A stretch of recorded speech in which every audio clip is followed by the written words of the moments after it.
Okay, we are live. This is Artcasters live chat number 48, and we got a full house today. We've got Jeff Lafferty. Hey, everybody. We've got Joshua Kimball, who helped me host last week, so thanks, Josh. Thank you. Thanks for having me back. No problem. Anytime. And, of course, Kevin Cross. Hey. So this is kind of a different topic than I think we've done before, but it kind of sparked by I took a little vacation. I don't know if anyone follows me or seen my latest video.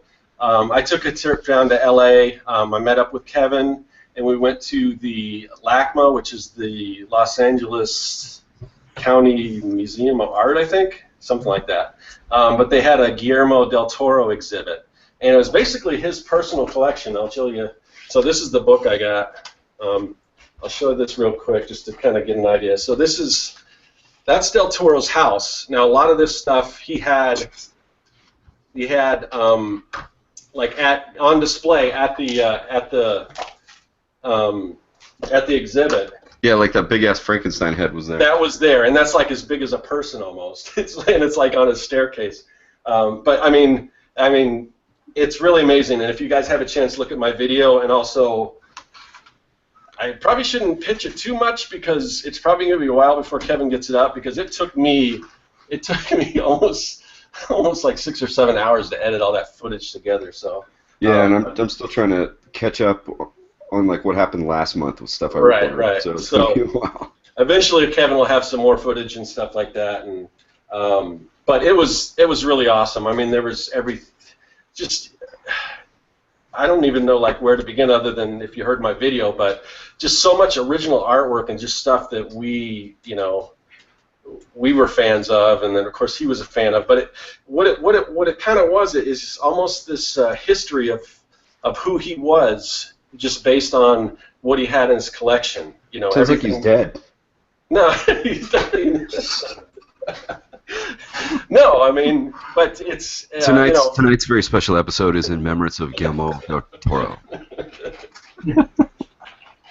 No, but so I thought it'd be fun for each of us to kind of just imagine, like, if money were no object, if we had unlimited funds and we were like filthy rich like Del Toro, and we wanted to make our own collection, and assuming that money can buy whatever you want, even if it's not available. I don't know, some of this stuff might not exist, but just things that we would love to own, or like if we were to have sort of an exhibit like this or a collection like this, I mean, what would be in our collection? So based on that, I don't know if anyone wants to start, or I could start, or you want me to start? Yeah, all right. So I was thinking about it, and it just all these thoughts running through my head, and there was a lot of stuff in Del Toro's collection that I would definitely want, and there's certain things that I'd like, but some of them are like too easy, or especially like Star Wars stuff. I mean, I'm huge Star Wars fans, but it seems like Star Wars, if you go to a convention, you've seen pretty much everything, So there's a few Star Wars things that I might want, but so I just thought I'd go back to kind of what informed me as far as being an artist all the way far back as I can remember. And I think the first time I actually remember kind of like creating or drawing, I would take coloring books, and no matter what it was, if it was just like some kind of, they would have those PSA coloring books, like, pool safety or whatever, and they just have regular people like moms and dads and kids and stuff. But I would take the crayons and I make them all like Batman and Robin, because as a little kid, the 66 Batman was in reruns, and that was a big thing for me. So I think that was probably my earliest thing that I really got into and really started informing my art. So if I was going to have this massive collection, assume I had all the space to do this, a big area, the first thing I would have is the Shakespeare head in the Bruce Wayne, and they got that Shakespeare head that pops up, and there's a button. They push the button, and then the bookcase opens up, and then you've got the bat poles. So that would be how you enter the collection. All right. Then once you get down there, of course, you have to have the Adam West and Brute Ward Batman and Robin costumes. Got to have the Batmobile. So I mean, that would be like the first thing that I would want. And I don't know, from there, what other things, you know, at a younger age, stuff I was into like $6 Million Man, because this is way back in the 70s as a little kid. I would love to have that $6 Million Man jumpsuit, that red jumpsuit that he had, because I had all the toys and everything, so that, and maybe like and to kind of get the idea, there were tons of these wax sculptures that Guillermo had, I assume, commissioned, of like his favorite, just his like biggest inspirations. There was like Edgar Allan Poe. That was actually in the book. That wasn't on display. But there was like Ray Harryhausen and things like that. So it'd be cool to have like a figure of the $6 Million Man, like Bigfoot, an actual life-size Bigfoot guy up there. That'd be awesome. Let's see. What else? So, like, in that collection, like, Del Toro, he actually had, like, so Edgar Allan Poe or Harryhausen, and they'd be, like, life-size just standing there. Oh, so you, like, the Harryhausen one was it was just cool. It was also very cool the way it had him posed. So you can see some of this in the video, but Harryhausen, he's kind of sitting in a chair, and he's eating some, like, crumpets or something. I don't know. He's got, like, these little cookies and coffee or tea or something. And then he's got all the little skeletons like on his shoulders jumping up and grabbing the cookies and stuff. So that's kind of, it was all very, very themed. And like is he like life size though? Oh yeah, life size. Like when he has dinner, he's just at the table there. Wow, yeah, that's weird. Yeah. So and then Kevin, you might want to talk about the Frankenstein stuff. There's the one where the guy's applying the makeup.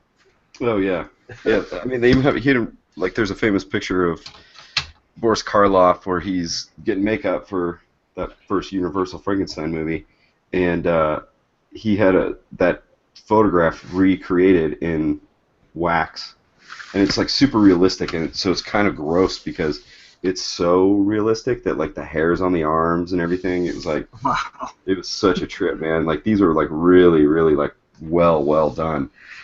And then there was a scene from Bride of Frankenstein that was recreated, like a life-size diorama. It's all realistic, and then from that movie from the 20s, like kind of considered the first horror movie, Freaks. Yeah. The Circus Freaks. He had like the pinhead and the guy who walks around on his hands. Yeah, it was crazy, man. Like it was such a crazy exhibit. Like I thought that it was just going to be stuff from his movies, you know. Yeah. Like, and there was, you know, like they had some storyboards that were actually done by Mike Mignola on display, and yeah, that's neat. You know, and there's some props like Hellboy's guns and stuff like that. But for the most part, it was like it wasn't that. It was just stuff that he collected. You know, there's like original H.R. Giger and Mary Blair and Ivan Earl and a Drew Struzan. And oh man, like he had like I think there were 6 pages from Bernie Wrightson's Frankenstein on display. Oh wow! Yeah, man, it was insane. And like every corner, I felt like I was just like a kid because I'd be like, Scott, look.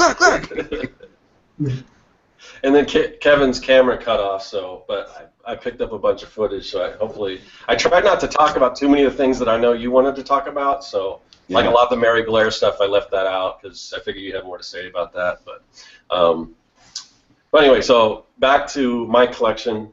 So, you know, kind of early stages of informing, you know, what I was into. And this isn't really like an art thing, but I don't know. I was huge into like Evel Knievel back then. So I'd love to have the Evel Knievel costume with the cape and the helmet and everything like that. And then Planet of the Apes. I'd love to have some of the like Planet of the Apes, like those large. And I don't know if I'm really. I mean, those figures like the Harryhausen and everything. Those were so cool to look at, but I don't know if I'd actually want like real people. I'd more like props, I guess. Like, yeah. So I guess my next influence, another thing I was really into was like Sesame Street at that young age, and of course the Muppets and Jim Henson. And I love Jim Henson. I'd consider him one of my biggest inspirations, but I don't know if I'd want a life-size Jim Henson. But because it just seems like eventually you're going to get up and you're going to go to the refrigerator in the middle of the night, and then you're going to have a heart attack. Cause I thought about that because he's got some creepy stuff.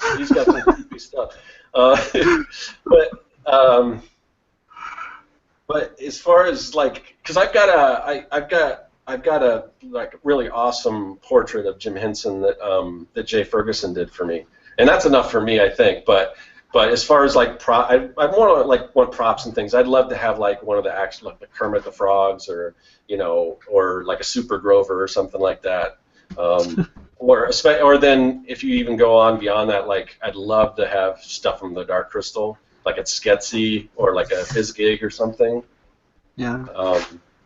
But yeah, and then from there, of course, after that was like everything was Star Wars, and like I said, that kind of it's like Star Wars I just see it everywhere, so it's not it's I don't know, like the stuff I think I would want to collect as far as Star Wars if I had unlimited funds would be some of the preliminary like maquettes and things, or like maybe like a Tauntaun, like one of the, because like again, who did the stop motion for Star Wars again? Was that Phil Tippett did Phil Tippett? Yeah, I think there's others. Yeah, because I'd like a lot of that stuff, like again the Harryhausen stuff.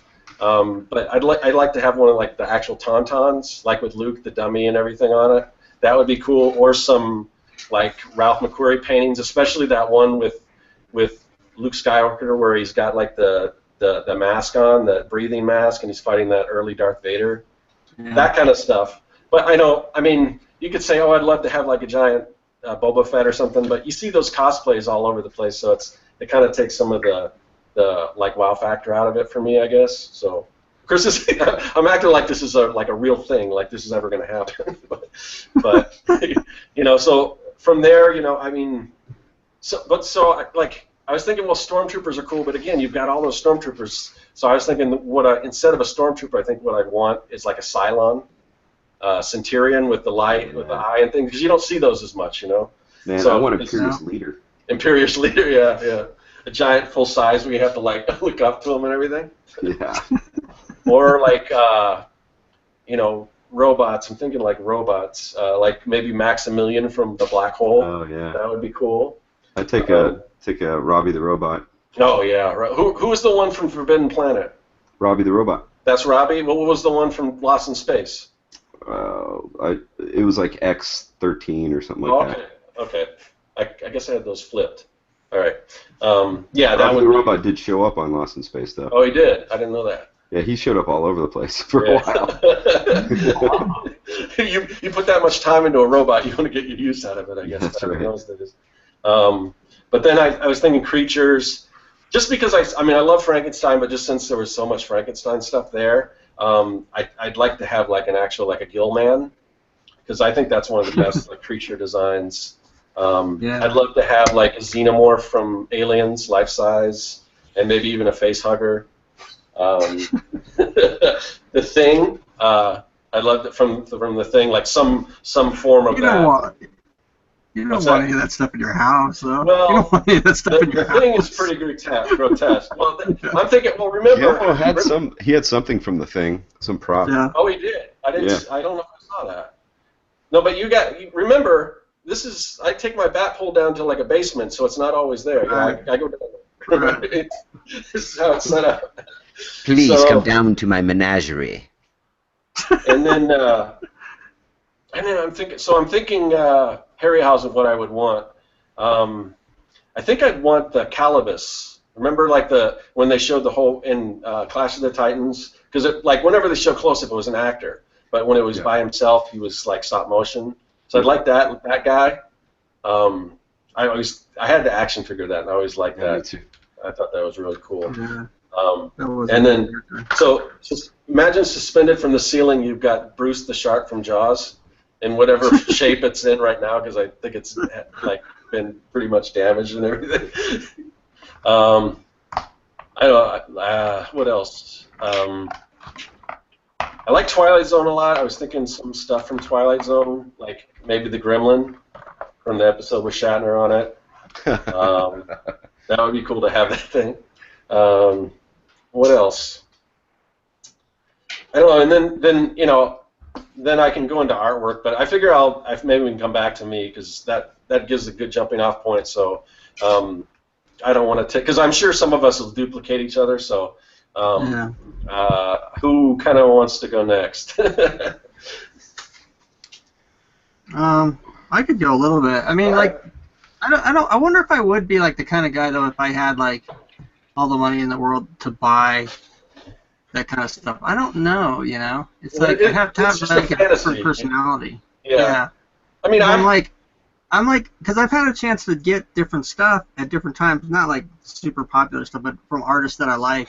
And a lot of times I feel like, you know, I don't want to buy their stuff because I'd rather it go somewhere where, you know, somebody's going to put it under glass. It's like, you know, like Gazbot should get it, where he's got the glass cases and all that kind of stuff. Like, my house is too dangerous, you know, right, for anything it's a fantasy, cool. though, Jeff. Because, like, right now, I don't collect a lot of stuff. I mean, there's a bunch of stuff I'd love to have, but I don't want to part with, you know, what little money I have to get this stuff, and it's nice for me just to look at it. So, again, it's just kind of, you know, this is a crazy scenario. So. Right.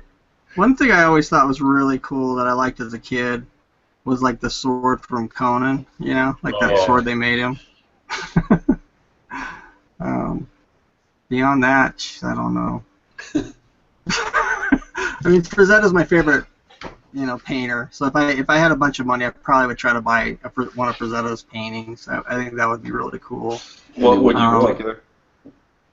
Well, if I could get one, you know, if I had my choice, it'd be the one where he's like, you know, like Conan, he's kind of riding that horse over the guys. Mm-hmm. He's kind of got the swords out like this, you know what I mean? Yeah. I had that poster as a kid, and that's always been my favorite painting of his.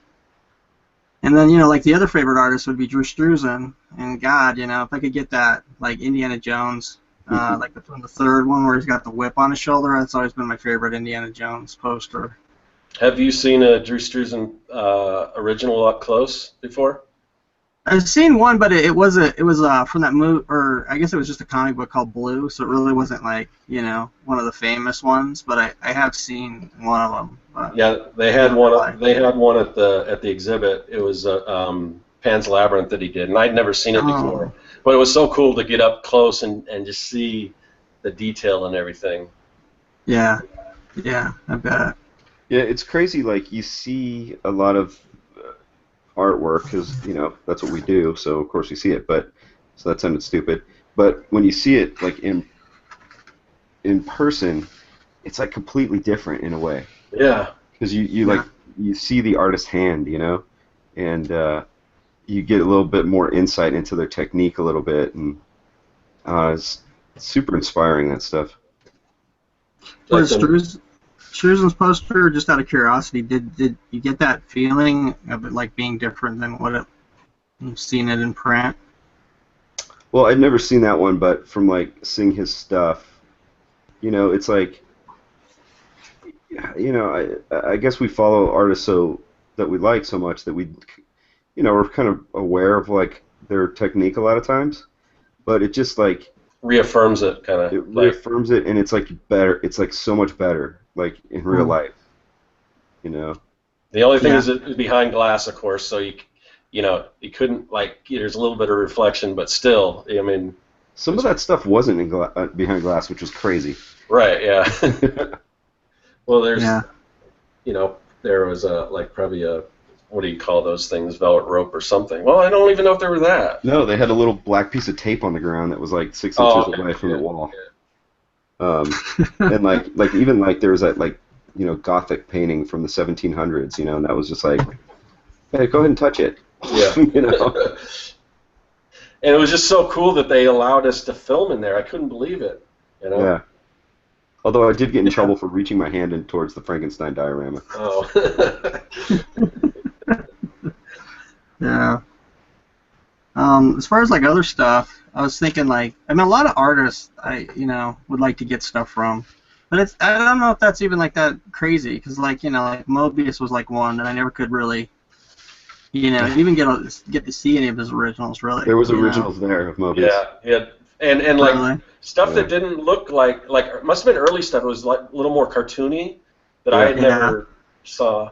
But then there was like there was a lot of Mobius stuff there, actually. There's probably about 5 pieces at least. Oh, that's really cool.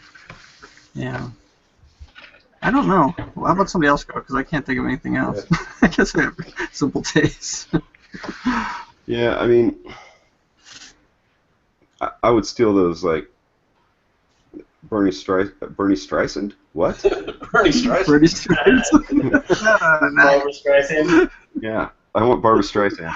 No, I would take those Bernie Wrightson. Like Guillermo del Toro owns one of my favorite pieces too, and I think he actually owns like my 2 favorite pieces from Wrightson's Frankenstein, and so I want those. And it's just like, which ones are they? There's one that's like a close-up of the monster. Yeah. And it's like, it's the just one where he's kind of got his hand like this or something. Yeah, and his like eyes are real droopy, and like the lighting is kind of coming up, and it's like pretty crazy. Like I used to have a print of that a long time ago, and I don't know what happened to it, but to see the original, I looked at that print for all the time, and then to see the original, it's like a completely different experience almost, and yeah. And then the other one was like, it's Dr. Frankenstein sitting in his lab. Yeah. And it's just he's just sitting in his lab, but it's the environment. It's nuts to see like all the like leaning back in his chair and it's got the books going up. Yeah, and like I all love the that stuff. all So the like everyone. beakers and like the weird like terrariums, it's being suspended by rope and all this kind of stuff. So I like to have that stuff to look at. As far as like art goes, I would love to have some like original Walt Kelly Pogo pieces. Really cool. I'm a big early horror movie fan, so like all that Frankenstein stuff was really cool. So he had one of the death masks of Boris Karloff. They used to do that. They used to like make plaster molds out of like the faces of these people after they're dead. He had one of them. I thought they were life masks. I thought that's what they call them. But I thought that's what they cast. They did that after they were dead. I thought they cast those to. Oh no, I've heard of those death masks, but I also thought that they make those casts so that they can do the makeup. Stop being so analytical and ruining the fantasy. No, I have heard of those death masks, but don't they take a cast so that they can make this actual mask? Yeah, they do a live cast to do like prosthetic makeup on, but I don't know if that's the same. Well, whatever. Oranges and apples. It was a fucking face of Boris Karloff. And but I'd like to one up him. I want Boris Karloff's skull. Oh God.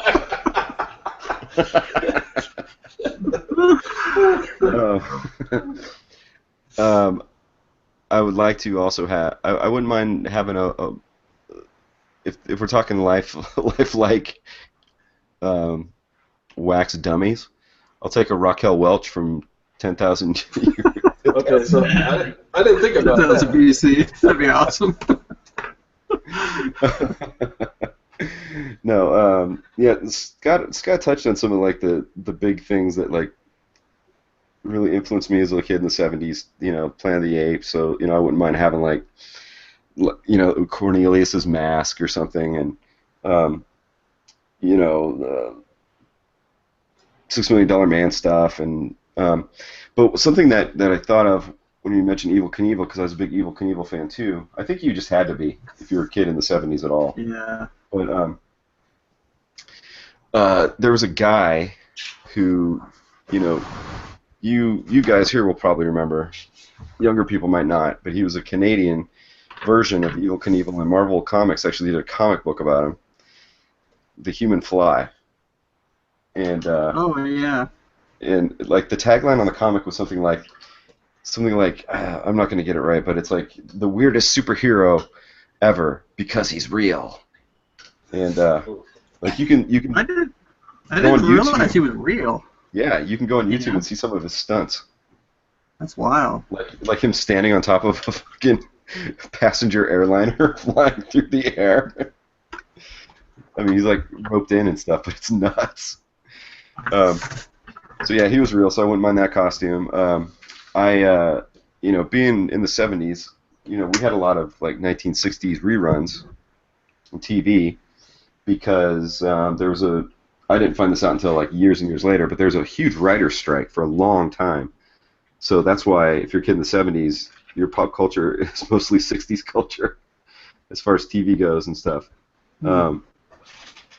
So we got a lot of reruns. So Ultraman, the old Japanese show, I was a huge fan of. So get like an Ultraman costume would be pretty sweet.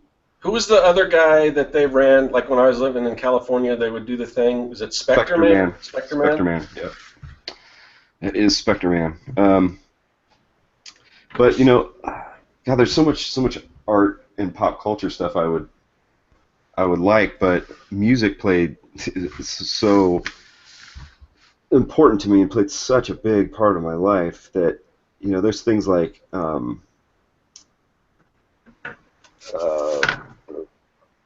I don't know, like Gene Simmons before he was a dick, like his costume, Ace Frehley's first costume. Yeah, I would love to have like all the costumes plus the Destroyer and Love Gun album art and all the solo album art.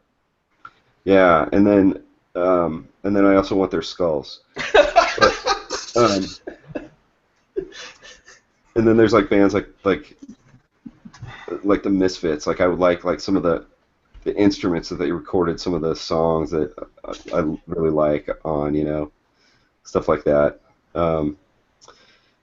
Just Joey Ramone's Leather Jacket, things like that. So it'd be like kind of a cross between pop culture museum that I would have and the Rock and Roll Hall of Fame, but mostly probably for underground stuff for the most part. Yeah, I mean, there's so much stuff. Like getting back to art, thinking like what really got me into comics was Mad Magazine, and then Devil Dinosaur, which was a Jack Kirby comic when he came back to Marvel and did that comic, and then he quickly was like, "What was I thinking?" and then left again.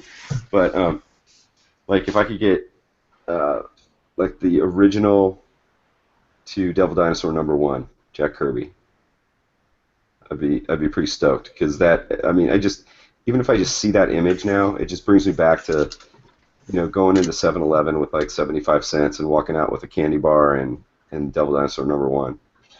In 1978. Wonder what Devil Dinosaur pages are going for. You'd almost think that might be a possibility. You could pick one of those up. Well, I mean, I figure like if we're doing Fantasyland and being rich, because Guillermo del Toro, he has stuff that's famous. Like he doesn't just have like he has stuff that that you've seen. So. I'm sure most people would want like Captain America or something like that, but and I want like probably his crappiest comic, but I love it. So yeah, I mean, there's stuff like that. God, there's so much. He had have you ever been to the Haunted Mansion, Jeff, in Disneyland? Oh, no. Okay, so they have these portraits and they change, like it'll be like a beautiful woman and then it turns into like Medusa. And so he had the original Medusa painting there. And I told this story in my blog, but I'll tell it again. I was listening to a Nerdist podcast, and they had Paul Dini. If any of you guys don't know who Paul Dini is, he's like basically the writer from Batman the Animated Series, among other things. But so he was on it, and he was telling this story about how he had a friend of his that was bidding on, also in the Haunted Mansion. The way it kind of works is that it takes you down this elevator to where the ride is, because the ride's all underground. But the way they do it, it's like it's not like you're in they're not saying you're in an elevator. They're saying you're in a room that's stretching. So as the elevator's going down, these portraits, these like huge portraits, they stretch out. So it looks like the room is stretching when really you're just kind of going down this elevator. And so these are these massively long paintings. Like there's like a woman with a parasol, and it starts off normal, and the further you go, the more eerie it like gets. And so these paintings, like the originals, I guess one of them was up for auction. Paul Dini was talking about his friend that was bidding on it, and the guy was like, there's only one other person bidding on this thing, so I might have a chance. The only thing is the other person's Guillermo del Toro, and so I guess Paul Dini said, well, tell Guillermo to enjoy his painting. Because if you've seen this collection, you know there's no way that he's not going to get whatever he wants, because he's going to pay whatever it takes, because he's just got this massive collection. So I think that was fairly recent. So because I'm thinking, you're looking at all this stuff, and I'm looking at the pictures in the book, and most of the stuff that was in his house isn't there anymore because it's on display. So he must be buying all kinds of new stuff just to fill his house back up.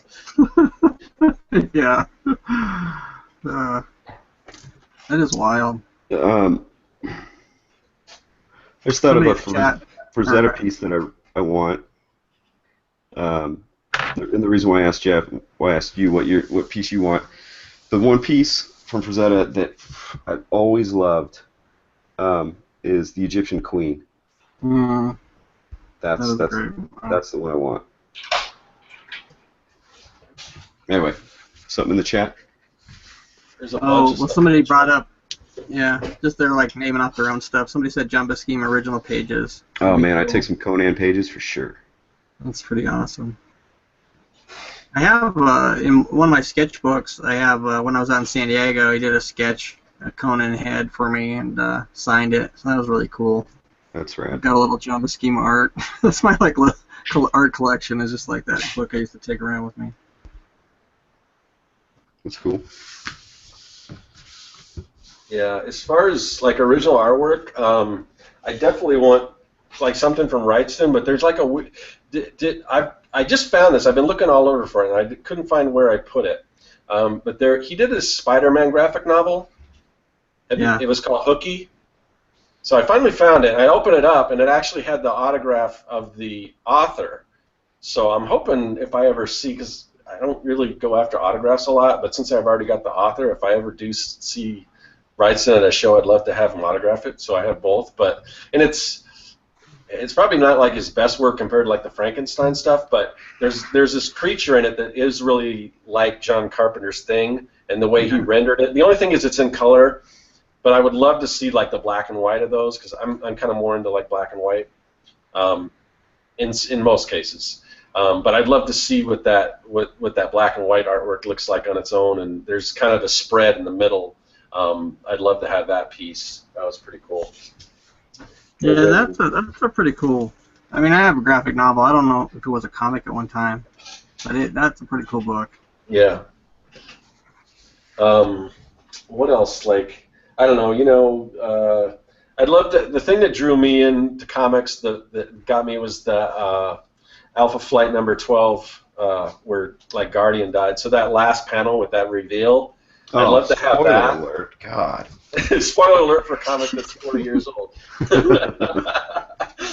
I'm sure he's alive and dead and alive again so many times. But then there was so I'd like to have that one, and then there's another later on in the issue where they kind of sort of brought him back, but I think it ended up being an android or something. But the story went something like that.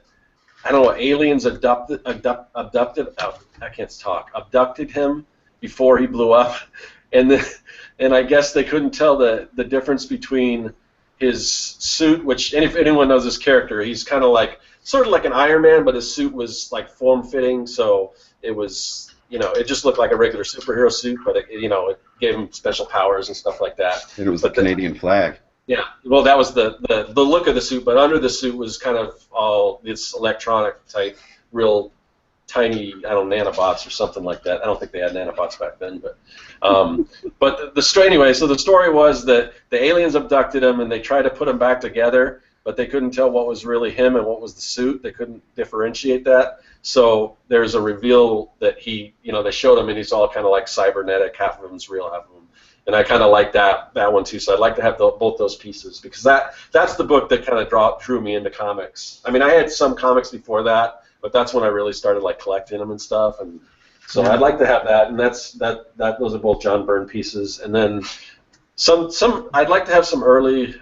How do you pronounce it? I always say Mignola, but I don't know. But early, either Alpha Flight or the Rocket Raccoon, because I had those. Is some of his early stuff. I'd love to have some like something from Michael Golden from the NAM. I've got this really cool poster of like guys jumping out of a big helicopter. I mean, it's awesome, and it's in black and white. But that original piece, probably like the X-Men specials by Art Adams. What else? Yeah, I don't know. Somebody in the chat says Mobius Silver Surfer pages. Yeah. That'd be neat. Oh, and definitely like George Perez, something with like his tons of heroes and stuff, like something from Crisis or whatever. Very cool. And then I was thinking, I'm also like influenced by like children's book illustrators, so like Maurice Sendak. Let's see, like Dr. Seuss.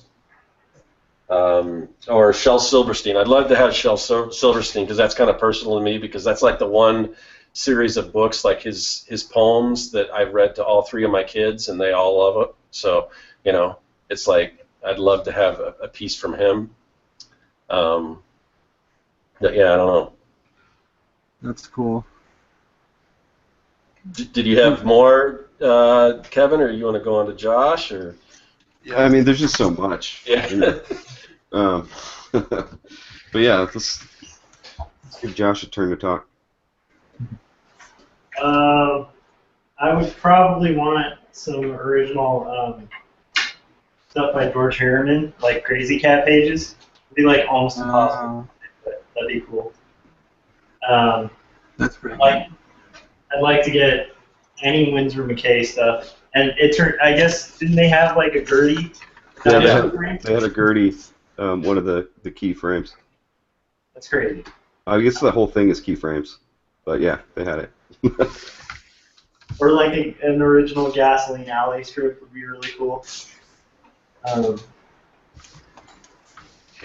mean, there's so much like nerdy stuff. Like I'd love to have the there's like this more current episode of Doctor Who where there's an Ironside Dalek. It's like a tea-toting Dalek. I'd love to have that in my house. Like a full-size Dalek to serve tea. That would be amazing.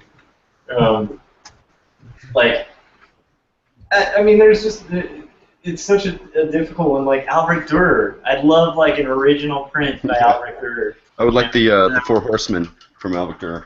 Yeah, like just the series of prints, or the wood. Like that would be really cool. The block that it was carved on. Yeah. There's too much good stuff, you know. I can see how people like when they get really wealthy could potentially go broke really fast. Yeah, cause, like, just something you said, like with Winsor McKay, reminded me, like, man, I'd be remiss if I didn't say that I want some like original Alex Toth, Hanna-Barbera character designs, which also leads me to like some like key cell art animation from animation art from like Johnny Quest or early Space Ghost or Birdman or any of the like Hanna-Barbera action stuff. Also Jabberjaw, because I love that a shark was in that who played drums. You know, it's like and like things from UPA. Actually, there was some stuff from UPA, like from when UPA did the Telltale Heart with James Mason. Del Toro had some of the UPA cells. Yeah. Oh, I thought of something. So back when I was talking about like the stuff from the '66 Batman, I'd love to have like it wasn't even, I don't know if it was cells because it kind of was just motion, but some of the art in the beginning, especially the Batgirl thing that kind of went across the screen whenever Batgirl was on. Mm-hmm. Yeah. I know something that Josh wants that he hadn't said yet. The shoot phone from Get Smart would be cool. Oh yeah, anything from Get Smart. That's cool.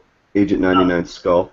But there's also something that is close to the house here that Josh always wants when we drive by. That's right. I drive past this thing. It tortures me like on a daily basis because I'm kind of obsessed with the Bob's Big Boy icon. Oh. There is a full-size Bob that's like at this place that's selling it, and it's just like it's visible from the freeway. Yeah, it's all restored and stuff. How much are they selling it for? Like $3,000. I'm gonna tell my dad about it. I don't think he's got 30 grand to blow on that, but my dad loves like his place. He's got tons of Bob's Big Boy like paraphernalia and stuff like that. Mostly like he's got some of the comics and he's got the little like the banks and things like that. But yeah, he loves the Bob's Big Boy. Yeah, that's what he told me. He told me I needed to stop there because I guess there's still a couple around. I think there's one on the way. There's one in Burbank. Yeah. Is there one in Burbank? I think there was one somewhere on the way to California too that I've stopped at before. And he told me to stop there, but I didn't get a chance to. So. But yeah, I used to love those. Do you remember the? Oh, maybe that's Denny's. Do you remember the mask that they used to sell for the children's menu at Denny's? Any of you guys remember that? No. So the children's menu was like a mask that you could pop out, and they had all these different characters. And one of them was like a knight, and one of them was called the Meisterburger or something like that. I forgot it, but there was like all these crazy. Do you remember those? That sounds super fun. I don't think it was Denny's though. That's the only thing is like I kind of remember that, but I'm like trying to think where.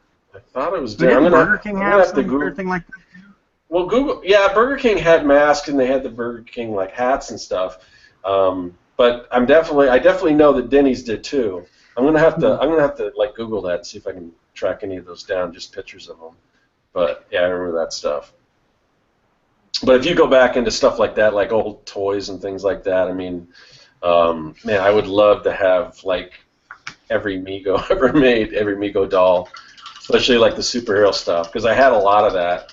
I never had any of the Star Treks. I wasn't that big into Star Trek at the time, but Planet of the Apes I'd love to have, but definitely like the superheroes.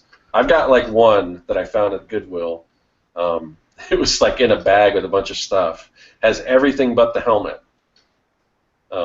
But it's Thor. I guess I should mention that. But yeah, I mean, I would love to have a collection of those. I want the Green Hornet's car from. Black Beauty. Yeah, from the series that where Kato was Bruce Lee. Yeah. Well, somebody's saying it was McDonald's in the chat.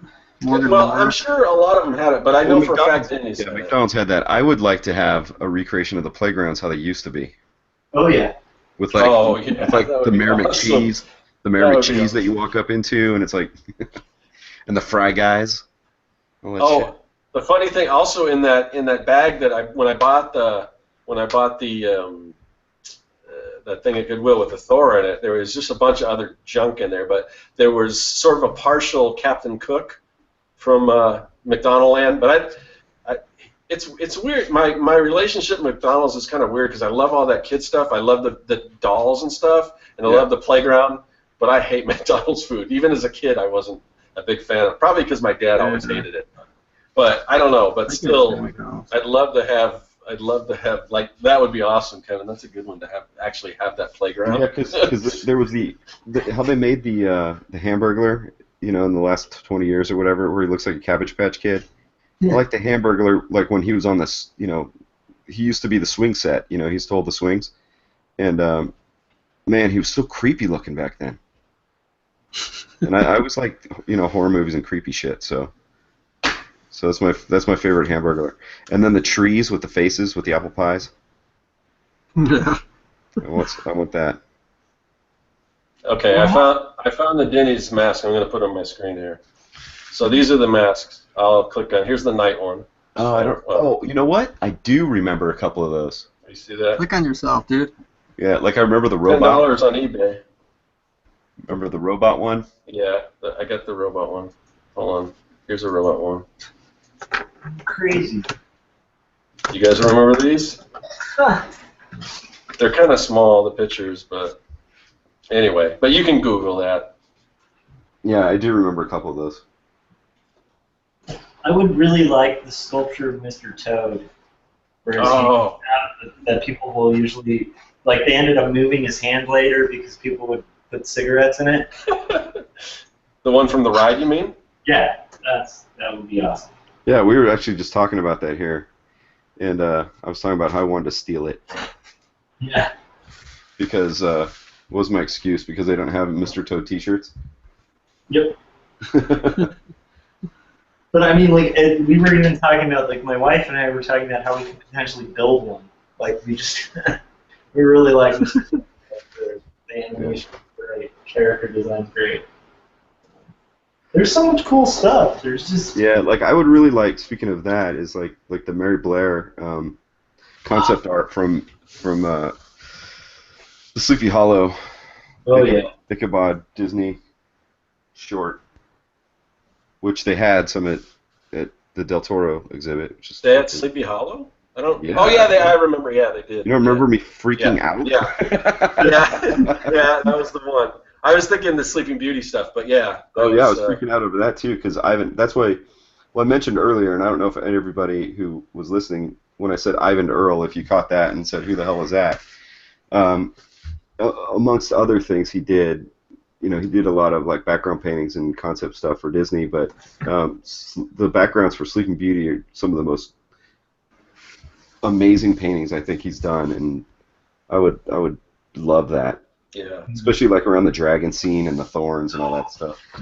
Yeah, because I didn't know him by name, but I just knew his work, and I mean, I always just marveled at like that stuff because I've got a few like Disney collections, and I was always drawn to that Sleeping Beauty stuff because it was the first one it had like because let's see, before that there's Pinocchio, which is cool, but it's kind of like a watercolor look, and then this one just very kind of graphic and just very unique.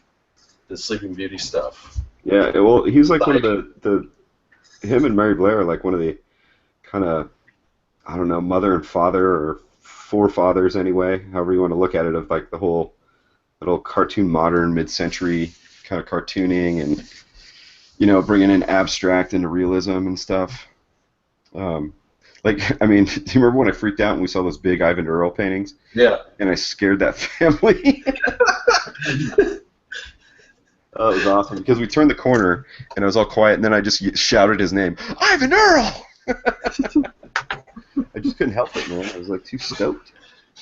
Yeah, it was funny because I mean, I don't know how many other people there. Like, well, I guess maybe because it is LA, so there's probably a lot of people in the industry that kind of are into that. But you know, I don't know how many people really appreciate where all that stuff came from. You know, yeah, they were at that show. Yeah, and there were a lot of people, man. Yeah, I think I saw a lot of people who did, but I think I saw more people who were just kind of like, oh, look at that over there. Oh, okay, look at this. Look at that. You know, they weren't like, I don't know, it was like a thing to do on a Saturday or something instead of like, you know, I left and, you know, the only thing I wanted to do was draw. Yeah. You know? Yeah, I was doing a little sketch. When I was waiting in line when you went back to get your charger. Yeah. And after I got in there, I'm like, I don't even want to look at this stupid thing. I did ink it later, but I don't know. It's just amazing stuff. Yeah, that was pretty awesome. Somebody in the chat says, are any of you guys fans of Kurosawa? I would love to one of the swords of the main characters from the Seven Samurai. Yeah. Yeah. Yeah, I've seen. Let's see. I've seen most of. I've seen probably about maybe 4. Like I went on a kick where I think I rented Seven Samurai. I watched it with my son because my son was big into Japanese stuff. And then we went on and let's see, what else did we watch? Hidden Fortress and what's that? Yojimbo. Yojimbo, and there was another one we watched too, and I can't remember what. I don't remember, but they were all good, but they're all long, man. Ichi the Killer. But a lot of them were, you know, and I kind of did a video. I talked a little bit about this as far on that one video I did. Is are people going to steal your ideas? And I was talking about how a lot of people take those ideas and, you know, where they would take like Seven Samurai and then they would, you know, make, you know, Star Wars. Well, I think Star Wars was more kind of based on Hidden Fortress. Okay. but like the Dirty Dozen wasn't that based on? And Good, I said, Good, the Bad, and the Ugly. I think yeah. Was, and that was based on Yojimbo, I think, right? Yeah. Or no? Yeah. Okay, yeah. But a lot of that stuff they would take, and I said Magnificent Seven, but that was something else. That was thinking that I forgot what was I was thinking of Dirty Dozen, but that's not. No, Magnificent Seven was based on Seven Samurai. But that was a Western, and for some reason I had that confused in my video with I had Dirty Dozen and Magnificent Seven mixed up because one was a war movie and one was a Western. Yeah. I had it mixed up. So, but anyway, but a lot of that's. I mean, but even like Bug's Life is based on Seven Samurai, I think, or what? There's Seven Samurai. Yeah. Yes. Whatever the one is where they gather the Seven Samurai. Yeah. But. So Bug's Life and Magnificent Seven are all. They're the same movie. Yeah. Seem different to me. I mean, I guess you could say broadly they're the same. Like if you get like seven guys on an adventure. Well, it kind of becomes. I don't want to say a trope, but it kind of becomes just. It's almost like you could do the same thing with Shakespeare, and then somebody, I forget who commented. Maybe it might have been Adam Lohr, who I think is in the chat, but I think somebody had mentioned that one of the Kurosawa movies is based on Shakespeare, and a lot of stuff is based on Shakespeare, like the Lion King is based on Hamlet, and so a lot of this stuff kind of comes around. I mean, it's just when they're dancing in the forest eating bugs. That's from like Hamlet. Well, it's like Caesar's dad is a ghost, but I mean. Well, when you think about it, almost any Disney movie you can think of is based on something that was in the public domain. You go back as far. I mean, they had some. I think Sleeping Beauty and everything, fairy tales and all that. I can't think of Pinocchio, Peter Pan. Almost everything they've done ever has been but they put their own spin on it, obviously. I mean, maybe it's just kind of a stretch, though. I mean, it's like super general. Say that's Hamlet. Well, I don't know. Kind of when the creators I mean, in Hamlet, the guy's dad's dead. Like in the first, he's gone when the thing starts. Yeah, but isn't it about the uncle and trying to? Yeah, his uncle's the bad guy. So I guess you could say, well, that's the same plot, but man, it's just like miles different. So. Well, yeah, but I mean, it just goes back to there's no original ideas, and that's all right because you can take a basic idea and put your own spin on it. What's Hamlet based on? Maybe that was an original idea. Well, yeah, probably wasn't. It's probably based on something else, but that's kind of the point. Somewhere back there was an original idea. Yeah.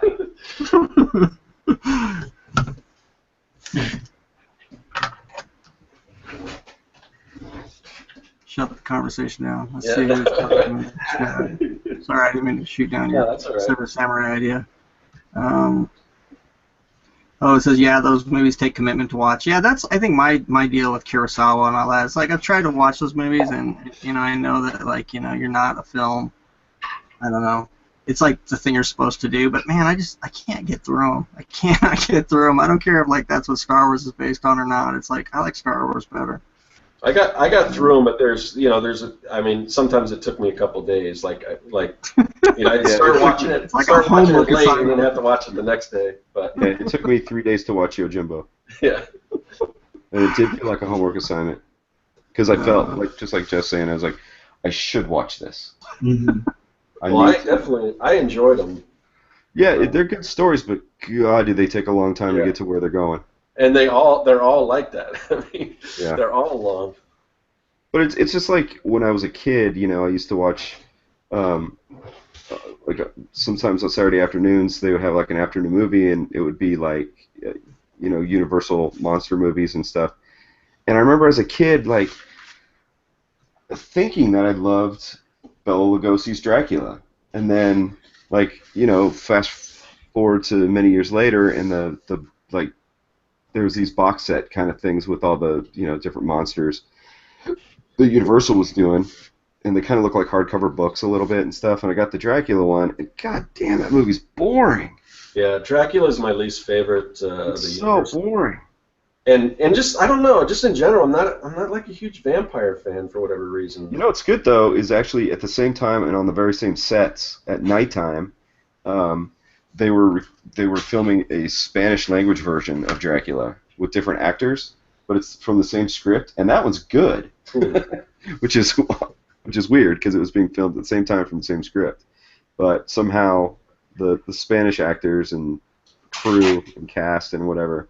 They brought something that, like, Bela Lugosi's iconic, and, you know, maybe in Spanish-speaking countries the Spanish actor is, but more than here, but, man, it's so much more entertaining.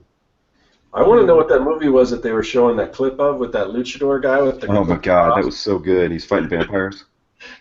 Well, it looked like he lost, and I'm sure that wasn't the end of the movie, but, yeah, No. it was this luchador guy who had these, on his hands, he had these 2 crosses, and he's fighting these vampires. Yeah. And the vampires were sort of luchador vampires, too. It was obviously, well, I mean, Del Toro's a Mexican dude, so right. It's probably some really popular sure. Mexican movie that we just don't know about, but it's obviously, like, was a real big deal to him because there was art pieces based on that scene all around that, like, you know, kind of framing that screen, so it's like it must have been, like, you know, like a Star Wars for him almost or something, you know.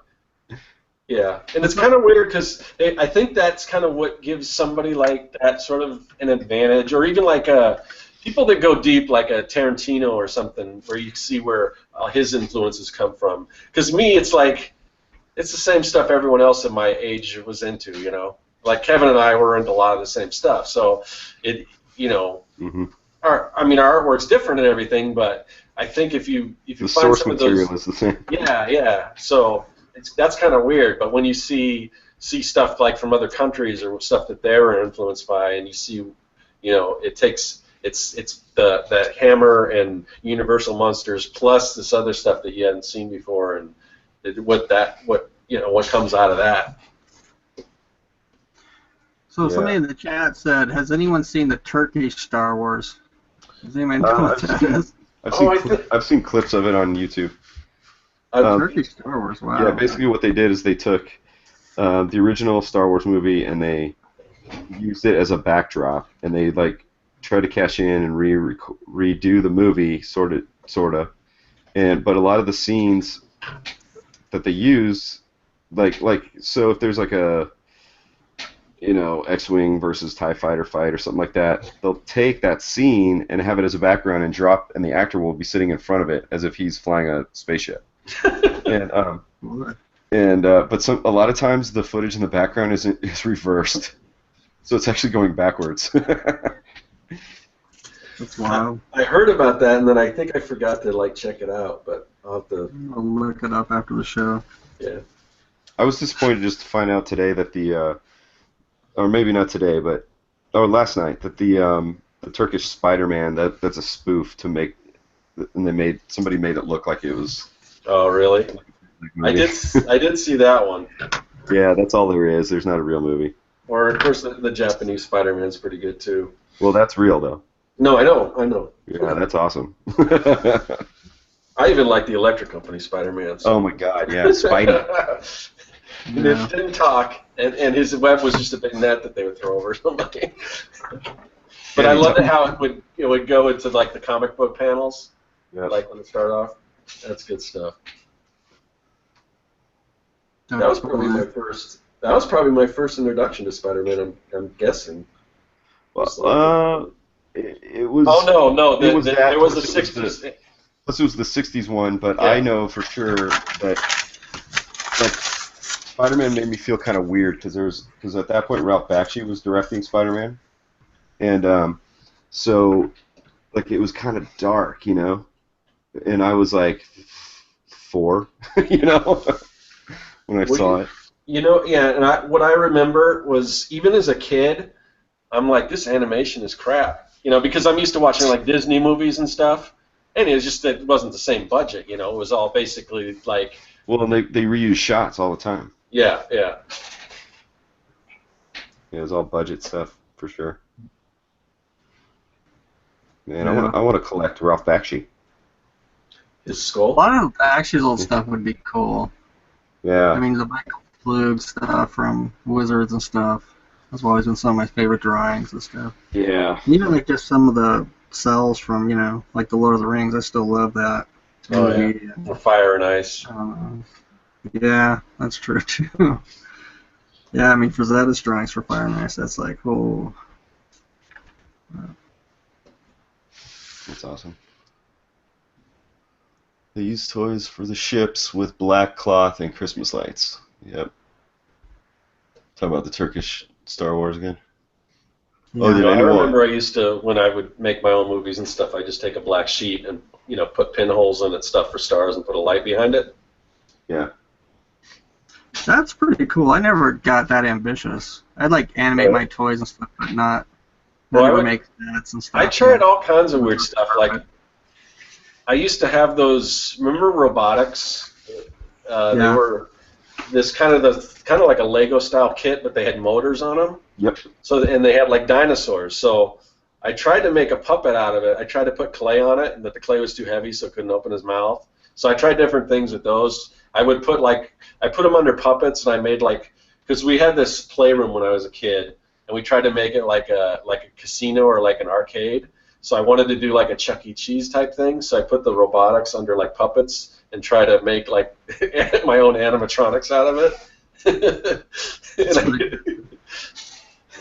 It was. I mean, I think the idea was. I had some good ideas, but it just didn't really come together very well. Yeah, definitely. That's pretty creative. I tried to say heavy metal cells, which was also cool. Oh, yeah. I always loved that poster that Corbin did for heavy metal. That was really awesome. Yeah, totally. Is that the one with was like a bug thing, or the woman on the? I'm trying to remember. I think I know what you're talking about. It's like Din, and he's holding up like something, I think, and then there's like a naked chick next to him. Okay, it's very Frazetta. Yeah, everything was kind of Frazetta influenced back then, it seemed like. I know. Which is super awesome. Even the first Star Wars poster, Frazetta influenced. Yeah. Guy holding the sword out. Yep, with the triangle composition. Girl at his knee or whatever. Yep. Dang it. Were those like what, Hildebrand brothers that did that one, or something like that, or who did the original Star Wars poster? Weren't they two brothers that did that? Oh yeah, I think it was Hildebrand brothers. Yeah. They did some of the coolest Hobbit illustrations back in the day. Yeah. Really cool stuff. They did a really great Gollum. It was like creepy looking. Wonderful. Yeah, they used to always do them for the Lord of the Rings calendars or whatever, and yeah, a ton of really good pictures and stuff. So cool.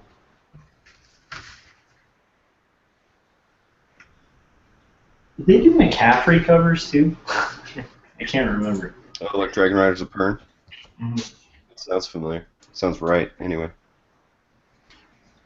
They did an illustrated book too. I can't remember what it's called. Did you guys ever get that as a kid? I picked it up. I remember seeing it, like somebody brought to school once, but I never had it. I was never huge into Lord of the Rings until even the movies came out. Well, no, that the cartoon I watched, but I never read the books or anything. I guess I wasn't as big into Sword and Sorcery. Yeah, I was super big into it. When Conan came out, I was into it then, but I don't know.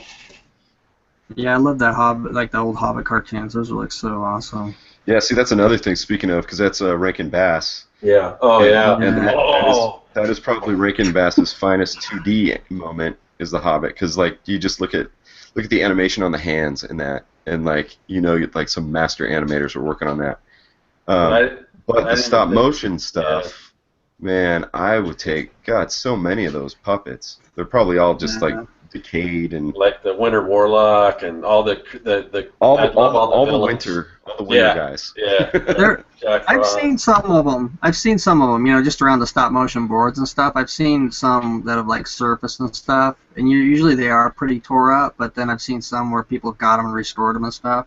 So they are still around. Like the Rudolph the Red-Nosed Reindeer is one of them. And Yeah, I Yeah, those love are that. pretty awesome. Yeah, What was all the those Santa were Claus such a one? big influence. What was the Santa Claus one where it's the Life and Times of Santa Claus or whatever? Yeah, that's what it's called. And then Those, yeah, all the wood nymphs and yeah. the ranger and yeah, that was almost like Santa Claus meets sword and sorcery. Yeah, that was cool. Yeah. I forgot about that stuff, man. And that really, yeah, I love that stuff. So. It's funny. I mean, you just can't think of everything you want. Yeah, off the top of your head. but you There's know just so what? much It's stuff. like if I really was rich, to be honest, I'd probably own almost nothing because I'd be wanting to just travel all over the place, or I would build a museum for stuff that I want, so other Yeah. people could see it. Because I Oh, thought that was yeah. so cool that Del Toro was just like, I have Yeah. cool shit. People should see it. Yeah, no Yeah. doubt. Well, and a lot of That's people kind do of how that. I would look at it. Like, I'd want the museum for everybody or something, you know. Yeah. Yeah. A lot of people do that because you always see, on loan from somebody's personal collection or whatever when you go Yeah. to see some of these exhibits. Yeah, because it's almost like if Yeah. you're rich, like, what's the point in owning like the Well, Winter yeah, you wanna Warlock? show it You're not off. going to show people. And you might as well make it accessible to people who care. Yeah. Instead of bumming out your friend who doesn't give a shit when they come over, you're like, "How much you spend on that?" And you're like, $100,000, and they're like, "On that?" You'd rather have like a bunch of people want to travel to go see it, Yeah. It is kind of weird because when I think about it, in some ways it's kind of like, because I've got like murals and like things in my house that I spend a lot of time on, but I don't have that much company, so really not that many people actually see it, So you All definitely the do want to share YouTube that people stuff. got to see it. Yeah, there's All some. the I think YouTube there's people some got cool. to see it. Yeah. That's true. It says in the chat, says Rankin and Bass stuff is awesome. Did they have a monster show for Halloween? Oh, yeah, I that didn't even was think about that Mad Monster Party. Mad Monster That's Party. what I would want. If I had to have any Rankin and Bass, those would be the ones. Yeah, I'd like the Frankenstein one of those. I'd like the Peter Lorre kind of character of that. I'd like the chick Jessica and the nerd. Yeah. Oh. Fuck the Boris Karloff, man. I guess I'd want them all, but Yeah. I think I'd really want the entire band when they're doing that band that does the Mummy, that song. Yeah. They're kind of they're like a Beatles-esque band, but they're skeletons. Oh, here's another sort of complimentary thing. As far as like cartoon monsters, but love to have some cells from Monster cereal commercials. Oh yeah, from the '70s. Frankenberry, Count Chocula. Yeah, if I was to have those, I want them specifically from the '70s. Yeah. Well, I don't even know if they make cereal commercials anymore. Not like that. No way. Or even like you like same thing with like the Hostess stuff. All the like Fruit Pie the Magician and Twinkie the Kid, King Ding Dong. Who else? Yeah, I'd like to have one of those pages that like Captain Cupcake. that one of those that like John Romita Sr. did of Spider-Man saving New York City so they could eat cherry pies. Yeah, I remember that. Yeah. It's good stuff. So much stuff. So Adam Lore says, I don't think they have cartoon mascots for stuff anymore. They do actually, but it's just so stupid you don't think about it. I think It's like the bears for the toilet paper commercial, or like the bee for Honey Nut Cheerios or whatever. I think it's weird that they kind of kept Twinkie the Kid. Like you still see Twinkie the Kid, but you don't see any of the other ones on the Hostess stuff. Yeah. I'm surprised they don't go back to that stuff as popular as superhero stuff is Well, now. that's another thing too. Like if you go to Target or something like that, they always on the end caps in the grocery section. Like once a year, I see like Post will have like retro boxes, and they put them all out, and I'm like, holy shit, those are awesome. I want to go back to that kind of design, And then they're like limited edition, and then I see people online that are fans of this stuff, and they're like, yeah, we love this. But I don't know. There's a market out there, but I don't know if kids care about that. There's not Saturday morning cartoons with commercials regularly anymore. It's like most media that's consumed is on some kind of streaming service. So Yeah. Well, there's cartoons on. There is actually cartoons. Like my son watches cartoons like all the time, like on this channel called Cubo. It's like non-stop cartoons. That's just normal TV. I'm sure there's like cable channels that have the same deal. Just all rerun cartoons, though, you know. Yeah, I just don't know many people who watch regular TV anymore. It could be, yeah. You know, so those advertising dollars are gone, I guess. Yeah. And Samarioc says that's only because they stopped making Twinkies like 5 years ago. No, they're bad. They just brought them back not long ago. I thought they brought them back, yeah. Yeah, they're bad. It's kind of weird because, well, because Go ahead. Go. I was just going to say. Yeah, you go. Hostess went out because they went out of business. I think somebody bought them, but what's weird is like when they went out of business, all the other kind of knockoff like Twinkies and stuff, they kind of swooped in and tried to get that market. So now you've got all this stuff. Like now you go to a grocery store, there's like Tasty Cakes and Little Debbie's, and they've all got their, you've got your Cloud Cakes and all these different things that are like Twinkies. So Hostess came back, but I'm wondering how much of that market share they lost because so many other like snack cake companies kind of swooped in. Yeah, I don't know.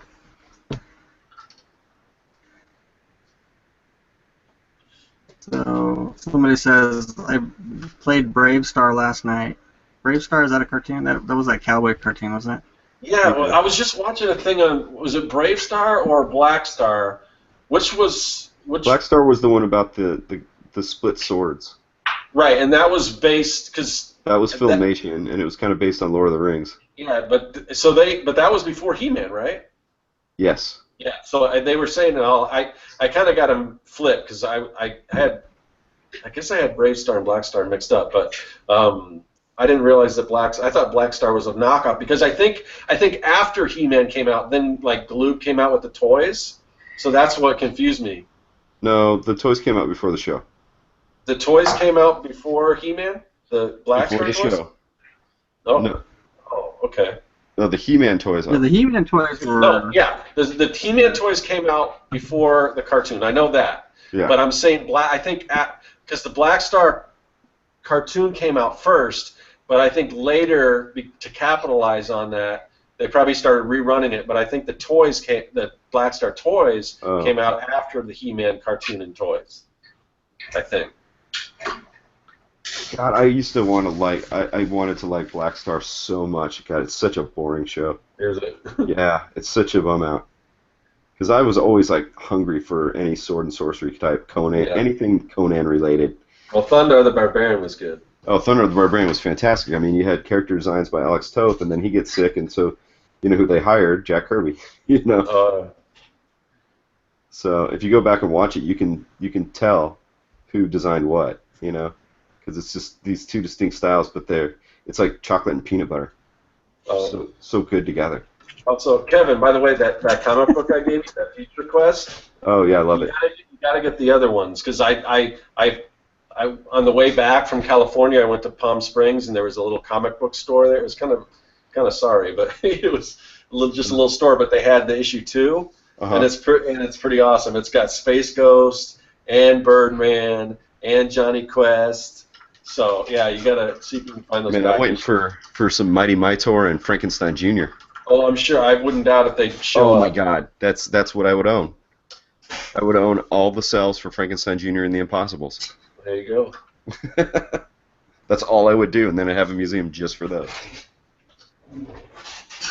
And Boris Karloff's skull.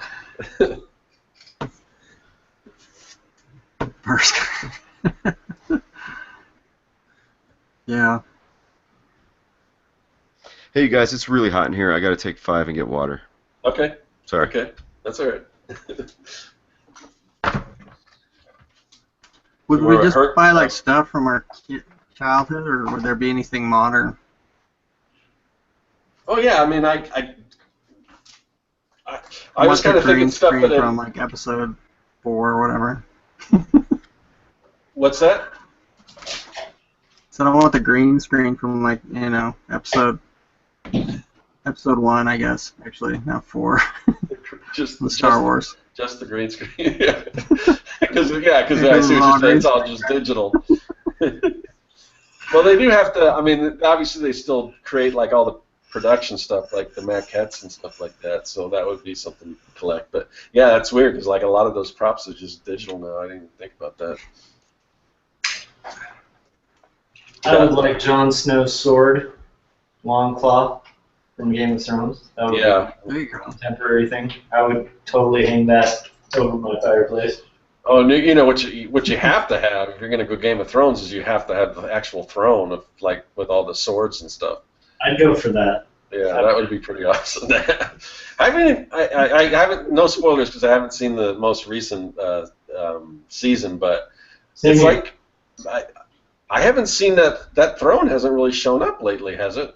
It's like it was real big when they first like started the series, but they haven't. I don't. To my knowledge, they haven't really gone back to it, or they hasn't featured that heavily on it. Yeah, Maybe I missed it. I don't know. I think it's a major plot point, but I think it's just kind of lingering on the side because everything's in upheaval. But I don't know.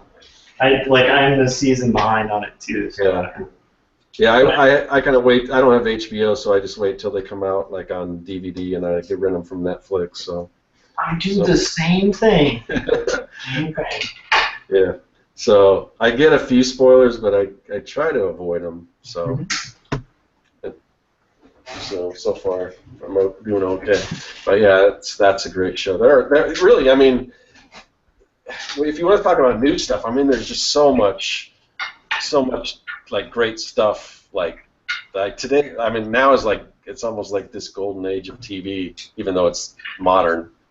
But there's just so much good stuff. Like I mean, Stranger Things, I can't say enough good things about. I don't know what kind of props. That show is really cool. Have you watched any of it? That was awesome. You watched it? Yeah, I just finished it up. It's really awesome. Yeah. Yep. Yeah, I'm gonna do. Really good. I'm probably gonna do a few more like fan art Fridays and like characters from that. Yeah. People have been wanting me to. Yeah, you were saying it kind of reminded you of like Spielberg and. Of what? I think it really reminds me of. Which it does remind me of. I said you were saying it reminded you of Spielberg, and it reminds me of that definitely. But it also really reminds me of like the Carpenter films. You know what I mean? Well, Carpenter. I think Carpenter's films. Well, definitely the synth music and stuff is definitely real John Carpenter. But to me it's more if you like what I would describe it as like Stephen King meets Steven Spielberg with some John Carpenter kind of thrown in. But there's so many, like if you go online, there's like websites that'll show you like where they took sometimes they would take certain scenes from movies and like recreate them. And there's a lot of stuff like that. Wow. Well, yeah, or they were just inspired by certain things, or there's a lot of stuff from E.T., you know, like when they're putting the wig and stuff on the girl and stuff like that. It's kind of like when they put the wig on E.T. and a lot of the, you know, but there's a lot of that similar stuff. But it'll show you different movies, like the thing that's those kind of, I don't know what you call them, diodes or whatever, those things that were all over her head. There's like a couple movies that was taken from and almost looks exactly the same. I think one of them might have been, you remember that movie Daryl about the kid? I think he was like a robot or an android, and the government was after him. I think that part of that scene, but there's all kinds of there's all kinds of nods from like 80s movies in there. There's tons of them, you know, and stuff I had forgot about. Yeah. You know, I think there's like I don't know, Flight of the Navigator, all kinds of that stuff. You know, that's kind of that they kind of borrowed from, but definitely the music is very John Carpenter. Yeah. The monster's kind of cool.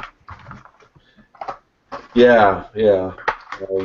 It's a little bit kind of like the thing. I mean,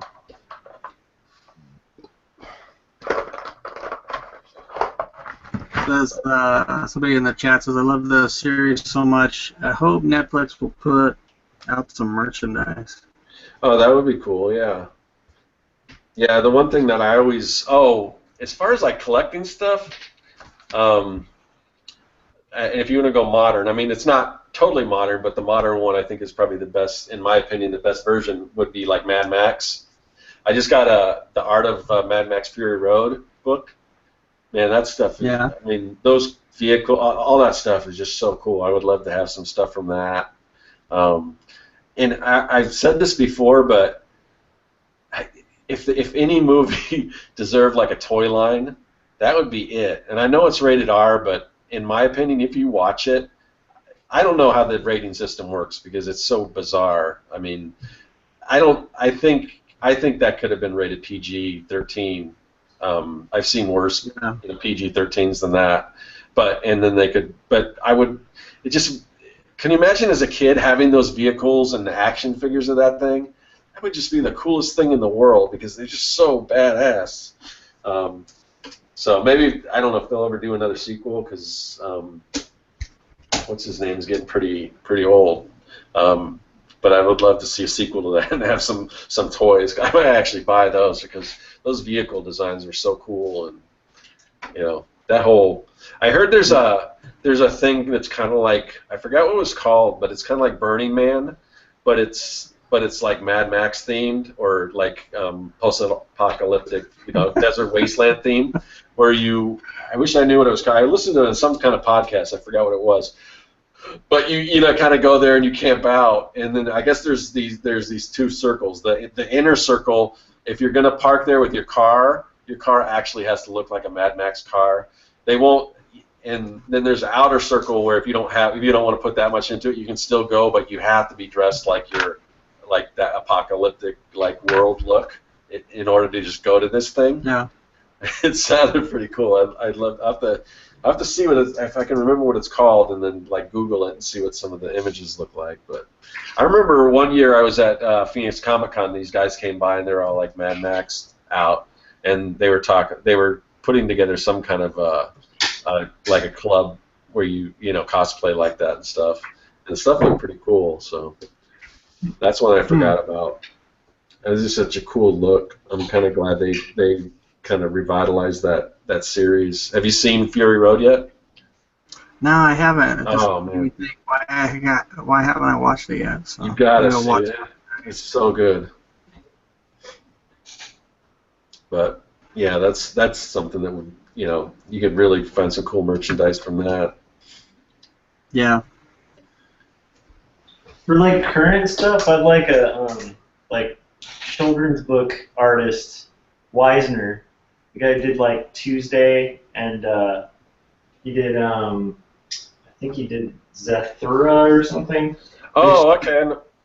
Well, the guy that did Zathura also did. Oh, it starts with an A. I forgot his last name, but he also did Jumanji and Polar Express. Is that the guy you're talking about? It's Charles Van Eisberg, I think, something like that. Oh, I was thinking Weisner. It's maybe I'm confusing him. Maybe he didn't do Zathura, but he did this book called Tuesday, where these frogs just start floating throughout a city, and it's one of the most beautiful books I've ever seen. I'm going to have to check that out because I'm not familiar with I've that. never heard of that one. That's pretty cool. Yeah, he's amazing. And then it'd be cool to have a Chris Ware page. Would be cool. Yeah, I'd he's love pretty awesome. any Chris Ware page. Yeah. Temporary guys. I don't know. There's so many. There's so much good stuff. Yeah, definitely.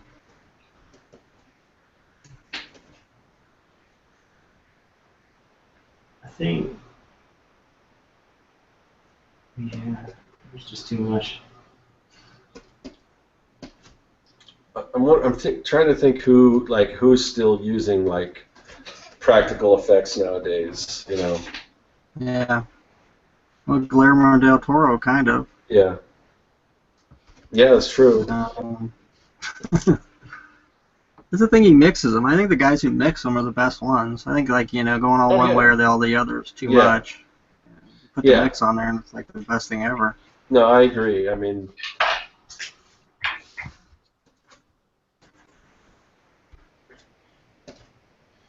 yeah, I still haven't seen Crimson Peak, which is his latest movie, but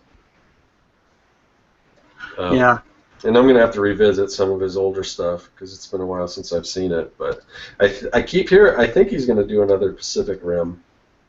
Hopefully, I don't know if he'll do another Hellboy or not. Yeah. Somebody in the chat at Rock said I said I'd settle for a page from Sean Gordon Murphy, Tokyo Ghost page. And that's actually, I was thinking of him too. I just couldn't remember his name. That guy is like awesome. Yeah, I love his work. I remember you talking about him before, and I looked his stuff up. It's pretty awesome. Yeah. You know, I might be able to get one because my friend writes the comic. Oh yeah. Yeah. And somebody says a Jim Woodring painting. I think Jim Woodring's awesome. I love his stuff too.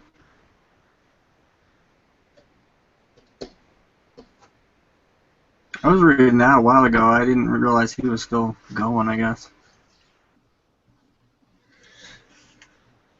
Yeah, I'm not as familiar with like a lot of the newer comics and stuff, but I'm sure there's a lot of awesome stuff out there. Let me get a page from Monkey Mod. Oh yeah. Okay. You can have one. I know the artist. Yeah. He's kind of a dick. Yeah, just watch out. He might want your skull in exchange for it. Yeah. Samurai Ox says Del Toro's only producing Pacific Rim 2, and the guy who wrote Daredevil Season 2 is writing the second one. Interesting. Pretty good. Yeah, because I know they cast John Boyega from Force Awakens in as the role of what's his name's kid. What's his name? The guy that plays Luther, and why can't I remember his name? The guy, Pacific Rim. I forgot his name. He's in everything. But anyway, so yeah, I mean, I like Pacific Rim, but it's like the characters I really could care less about. Most of the characters weren't. So hopefully they'll improve on that and keep the giant. I mean, the giant monster robots and kaiju stuff was awesome. I mean, that made the movie worth it, but they really need to work on the story a little more, I think. Yeah, I really like his Hellboy movies. Yeah. Well, supposedly, to me, like that was awesome. Ron Perlman is like trying to get the third one made. Yeah. And Josh and I work with a girl who lives on the same street as he does. And apparently, she was talking about how he talks about it and stuff. Yeah. Well, I mean, and that's so cool that he actually brought him in and kind of fought the studios, because the studios wanted some big name guy, which doesn't make any sense anyway, because you're covered in makeup anyway, and they probably want to do something stupid like, well, he can change back into human form or something stupid like that, like they always do. Yeah, I don't know. Like, I haven't seen like Suicide Squad, but it's the same thing where they cast like Will Smith as some guy.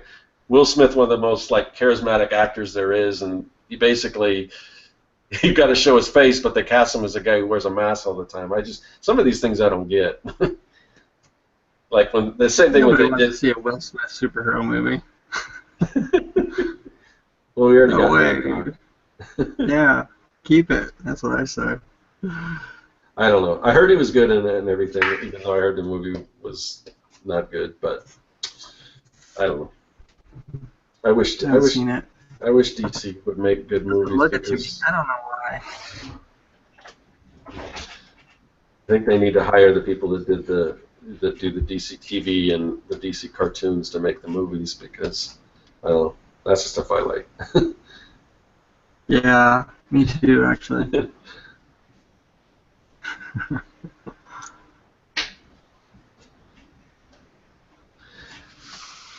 So somebody wants to know what page you're up to. Oh, I guess it's Ox. Kevin, what page are you up to? I don't know. I'm all over the place. He's up to page 112. Yeah. Talk about it on Patreon. Let's see. Then he also says, Josh, the page you're working on, Josh, is looking great. So much detail. That thing does look like it has a lot of detail. Nice. How long does it usually take you to do a page, Josh? Yeah, I was going to ask that same question. It's hard to say. Like, if I had, like, a straight, just, like, 8 or 9 hours to sit, I could probably finish a page. But, you know, spending about an hour a day or something, it will take, like, a week and a half. Some pages will be worse because they have, like, way more stuff going on. This page is going a lot quicker than the last one. What's your update schedule? What's up? What's your update schedule for your webcomic? It's so sporadic. I mean, it's pretty much every other week. So, Okay. But I mean, I also am doing these little filler strips. So like, they're like little 3-panel like Sunday Funnies style strips, and those are just going to sporadically appear. So, it's sort of between that. But yeah, they're pretty time consuming. But They look like it. So A week? Yeah, a week sounds actually pretty fast to me, especially when you're talking about just a few hours here and there, you know? I would have thought that would have took a week, just, 8-hour days. Yeah, I'd be happy if I could get a page of mine done in a week, and mine aren't anywhere near that detailed. So. Well, I guess that's a little deceptive because it takes about a week to pencil and a week to ink, so it's more like 2 weeks, stretched out, you know. Yeah. They, I mean, like, Yeah. I don't know. I think it just kind of depends on how you work and what you're working on. Yeah. For this story, it works really well. For a lot of stories, it wouldn't work too well. Yeah.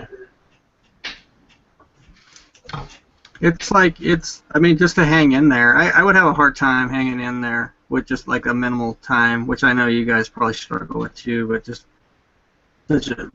so broken up, you know what I mean? I have a better time like when I have enough time to work like for a stint and then go away. But like if I only have like an hour a night or something, that's like the kiss of death for me, you know? Yeah. I have a hard time staying interested in it. Yeah. It can be frustrating when you get really into it and you're feeling that drive and you can't get back to it. That can be pretty tough. Yeah. Yeah. You got a book out of that yet, or is it still just all on the webcomic? I'm gonna wait till I'm like about 3 issues worth in before I like try to do anything with it, like outside of the web. So right now I'm just focusing on trying to kind of like build an audience for it and get the work done. And then once I have about 3 32-page issues worth, then I'll probably start kind of thinking about print and stuff. Like Kevin and I were just talking about that, cool. like plans for our books. Yeah.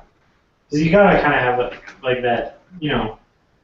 I don't know. I always have like a little bit of a long-term vision for stuff, but you know, it's like it's this weird juggling act of like you want to think of your long-term vision, but you don't want to think too much about it because then you don't end up getting the short-term done. You know? I don't know. Does that make any sense, or does that seem silly? I don't know. Yeah, it makes sense. I think so. So Samurai actually says, are you working 11 by 17 pages, or they look bigger? Yeah, we've talked about that before. They're Looks huge, bigger. aren't they?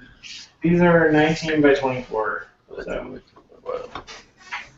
Yeah, and like I guess like back in the day, a lot of cartoonists worked this big. But I don't know a lot of cartoonists that work this big anymore. Jeff did for a minute, right? What's up? Jeff? Yeah, I mean, when I, kind of started trying to do comics, I told this story before, but I got my like page size off the back of like the Will Eisner book, and has him set in front of like a big old piece of paper, and I was like, well, you gotta get the big paper. I was just always drawing my pages that size, and then when I went out to San Diego the first time, they were like, what the hell? It was like, I think a lot of people did, back then. Like, I know, like, the Prince Valiant pages are massive, the ones that are still together. Mm-hmm. I've seen some of those. So, I think it's cool. I love big originals. I think they're awesome. Yeah. I also like working bigger. It's just kind of fun, It gives you more freedom. And I think it really depends on people, because there's a lot of people who like working small. So it just kind of depends. But Yeah. for me, I like working big because I can get a lot of detail and I can get in there, and when you shrink it down, it looks really cool. Yeah. So, yeah. I think that's a lot, like, speaking of Will Eisner, like the Spirit comics and stuff, like a lot of that inking, it's like so tight, it's always just because it's, I mean, not just because, but it's, a lot of it's because of it's reduced down so small. Oh, yeah. Or compared to what they're printed at, or, originally done at. Yeah, and I think that's where I kind of, because I was working like kind of scale and kind of working very minimally, so I was just doing like very solid blacks and line art, and kind of following like the rules of comics for a while. And then I was like, I actually like was thinking, I don't know, it's like I started thinking about the comics I really like, and hardly any of them follow the rules. And a lot of them are like super detailed. Like, I love Dave Sim so much. Not his writing so much, but I love his art and what he's done and stuff. And like, he doesn't follow the rules. Like, he doesn't keep things simple. He gets really crazy with hatching. I like Art Crumb, and he gets crazy detailed on his pages. And I don't know. I guess for me it was like kind of like with this story, I finally gave myself like an excuse and permission to kind of like actually not follow the rules and kind of make things as detailed as I want them to be, which is crazy, but it's fun. I don't know. I'm enjoying it.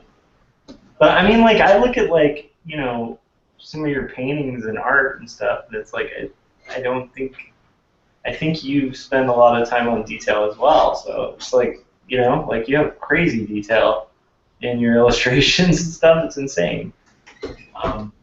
Yeah. I definitely have that problem too, or the bugs bit me also, or whatever. So I get where you're coming from. Yeah. So Adam Lore says, I find it more difficult to draw small.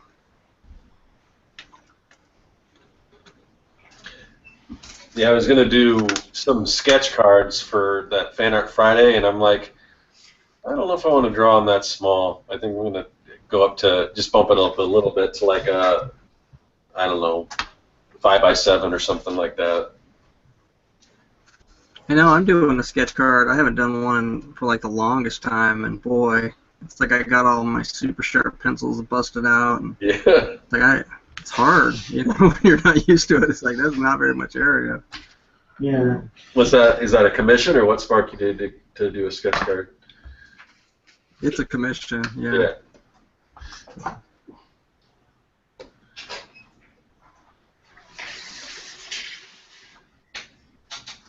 Let's see, if you could have an inker of your choice to ink your work, who would that be? That's a question in the chat. I don't know if you guys want to go there or not. My stuff is like so loose when I pencil it. At least my current, like for Young and the Dead and everything, it's just so loose that I don't know. It's hard for me to answer. I mean, it just seems like I would have to do it myself, just because I'm the only one that could probably interpret it. I mean, not just because I think it would be hard for an inker to do it, because it's just not. There's not enough, solid lines and things like that for somebody to like, what's going on here, So it's hard for me to say. If I certain things I'll put a little more detail in, like maybe that last piece, the one I did from Stranger Things. Somebody might be able to ink that. I'd have Kevin do it. I love Kevin's inks. Thank you. I would love to see him do something like, especially my favorite thing that Kevin does is like when he does like furry things, just the way he inks that kind of stuff. I love that. So yeah, no, serious, but I am serious. I I really do like Kevin's ink, so I would say Kevin. Thank you. Nice. I don't know how to answer What'd this. you, Kevin? What'd you pick? Scott. No. Yeah.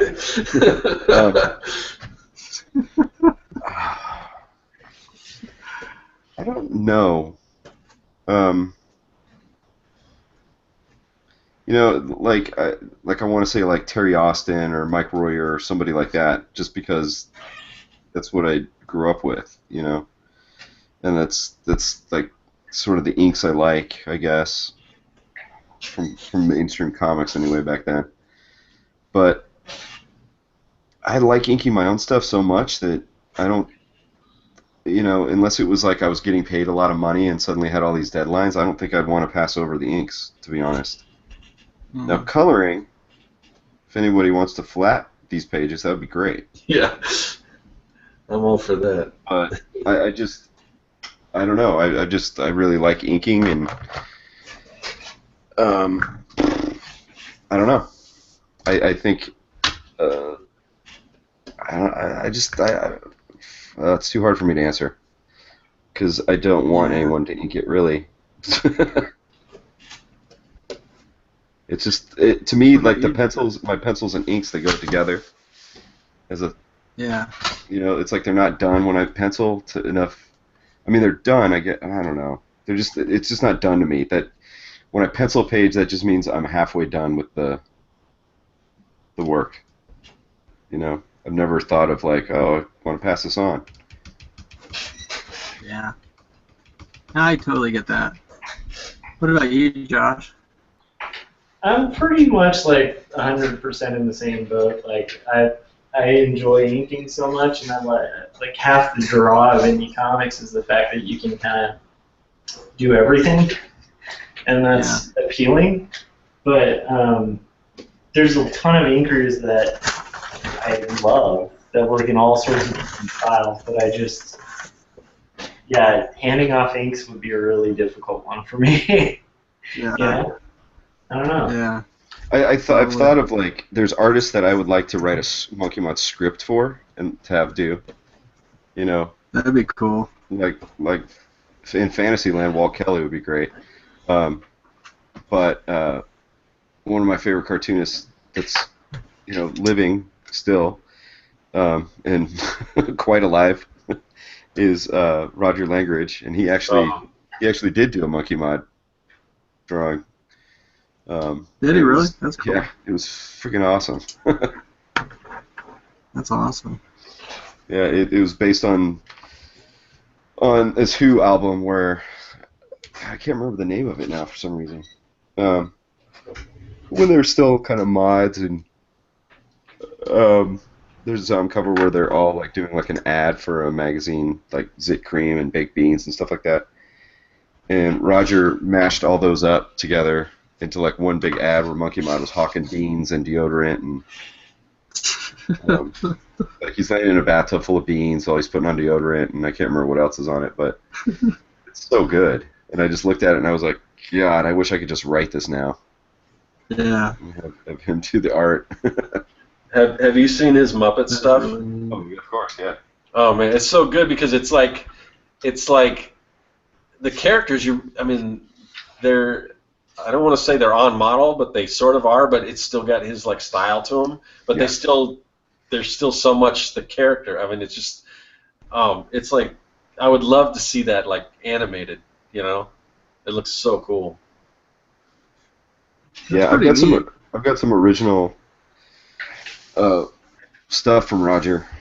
Because like through podcasting and stuff, we kind of became friends, which is kind of neat because I'm a fan, Next thing I know it, like, we're friends, and, my daughter's being born, and we're, like, talking, he's giving me fatherly advice, and, like, how, like, what to expect and all this. Man, yeah, I'd love for Roger Langridge to do some Monkey Mod stuff. But, I mean, when you get closer to finish, it would be cool for you, like, have him do like pinup or something. Yeah, I'll probably ask him, actually. I don't know. He's probably the only one. I don't know. It's hard to give up your baby, though, too. Yeah. Yeah, totally.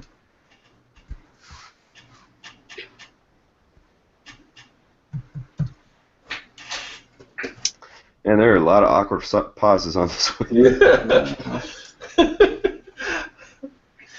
we go back to the. Is there anything in the chat? Oh, okay. Morgan Moore says, I love illustrations from the old Sesame Street picture books. I mean, yeah, I love all that stuff. Anything by Henson or, you know. I miss a lot of the characters from the Sesame Street characters from the 70s. Like what's the guy, what's the music guy that pounded his head on the, do you remember that guy? He played the piano, and he would always be wrong. Street? Yeah. Oh, right. So there are a bunch of characters that they had back then that they aren't really around. There was the salesman guy, Lefty. You want to buy an A? That guy. Yeah. He had the trench coat, and then there was. Oh, he was great. Yeah, yeah. Hey, psst, hey. Want to buy an A? And then Sherlock Hemlock. Remember him? Yep. Who else? Is Guy Smiley still Guy there? Smiley. I think they may put him on, like, I don't know. I haven't seen Sesame Street in forever. Oh, and then, did you just hear? You hear they laid off like the three last original cast members. Yeah. And then did you hear that there was such an uproar about it, they had to hire him back? Oh no, that's good. I like to hear that. I mean, the weird thing was they called it a layoff. I mean, you figured like here, you know, I mean, like early retirement or something, but they actually called it a layoff. So it was like Gordon, Luis, and Bob. I guess they were around when I was a kid, man. Yeah. There are also, some that are still on. I mean, I've watched it recently because my son's still small, and you know, there's definitely some of the characters, you know, the human characters that are on from when we were kids. But yeah, there's a lot. It's surprising that they laid them off because that show seems to be pretty. I think it actually seems to be pretty true to when we were kids. You know what I mean? They look like they really care about it. So. Yeah, it is weird though. Like when I watch it with my daughter, a lot of the puppets, I'm like, who the hell is that? Yeah. Yeah. What happened to the good ones? These suck. Yeah. The good ones. I don't know. So Lacey Brown says Scott knows some niche-ass Sesame Street characters. Oh yeah. I love Sesame Street. Yeah. My one of my favorite sketches that was on there from when I was a kid was the one where the guy goes into the music store and he like wants a clarinet or something. Oh, that blue guy? Yeah, and he's like, I would like to buy a ba-ba-ba-da-ba-da-ba. And he says, oh, how about a tra-ta-ta-la-ta-ta-ta? It's like, no, I want a ba-ba-ba-la-ta-ta-ta. Is that the same guy that like Grover was like the waiter? Yeah. And that guy. I don't know if that guy had a name. He was always like the bit character. Yeah. He was like a like they're like we need a character actor. Yeah. But so you guys don't remember the music guy? Yeah. Okay. All right. Yeah. Yeah, like he was like a hippie kind of. Yeah, I think his last name was Music. I think it was something like Don Music. I think it was Don Music. But he'd like play on the piano and get it wrong, and then he'd start banging his head on the piano. Those guys. Now, I hope the Count's still around. The Count's got to be still around, right? Yeah, he's definitely on there still. Oh yeah. Okay. And Cookie Monster is in like full effect. Like. Okay, good. Yeah. Well, I remember at one point they tried to make him not eat cookies. Remember that? Yeah, I do. Yeah. Bert and Ernie though are like when my daughter watches it, they're like a stop motion segment. Yeah. Great adventure. I noticed that too. You don't see the puppets that much anymore.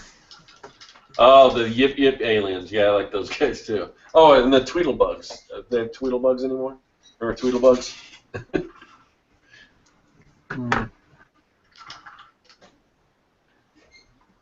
Yeah, here grown men talking about Sesame Street. Grown men were once children, so Yeah. there you go. There's a good Sesame Street clip of John Oliver and Cookie Monster. It's really worth watching. I'll have to Google that one. Totally worth watching. He's hilarious, so I'll watch anything that he's on.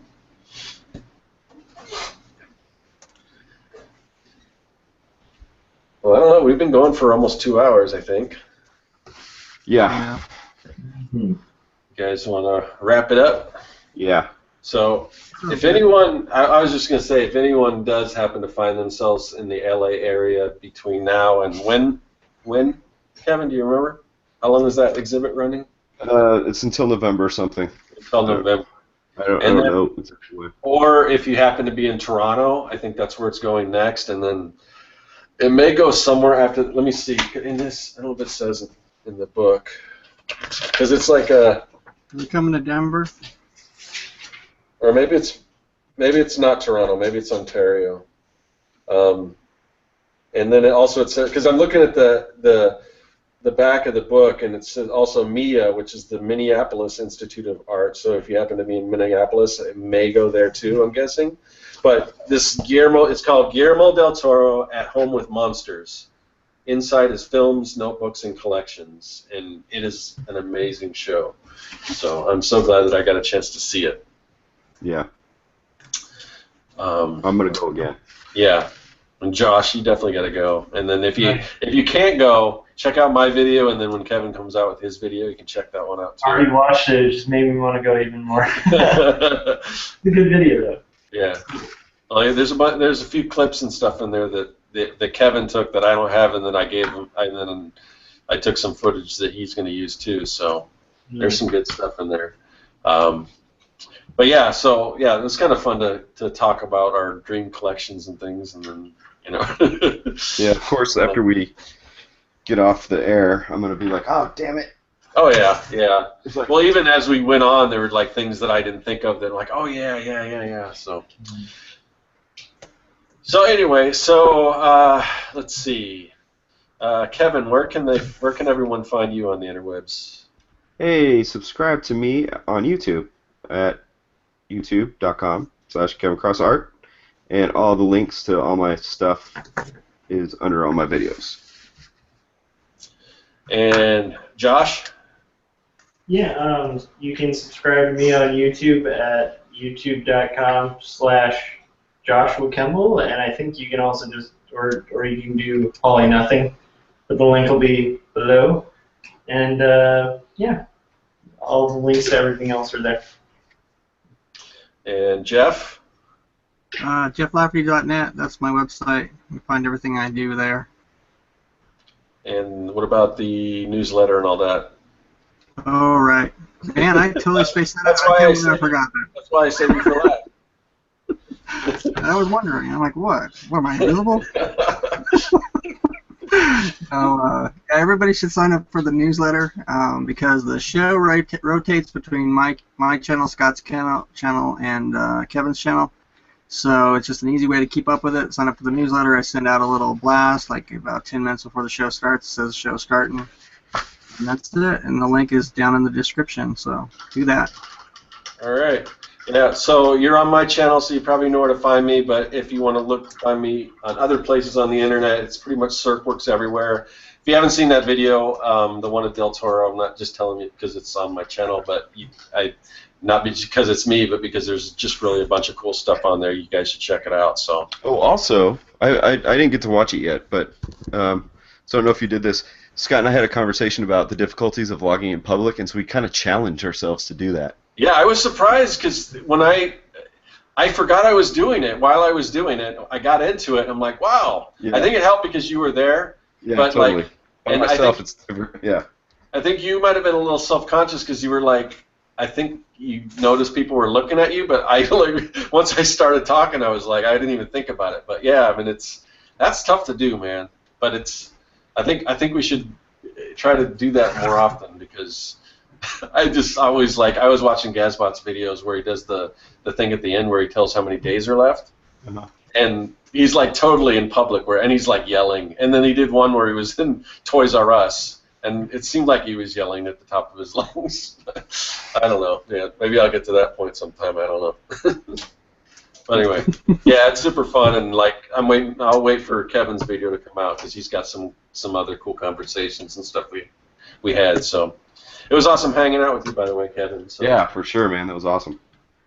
All right, so yeah, we're gonna wrap it up. We'll see everyone next week. Yeah, so we're on Wednesdays. Today we're Thursdays. So every once in a while we'll just have to switch to Thursdays because scheduling conflicts. But yeah, usually Wednesdays. So probably next Wednesday we'll see you guys. So later.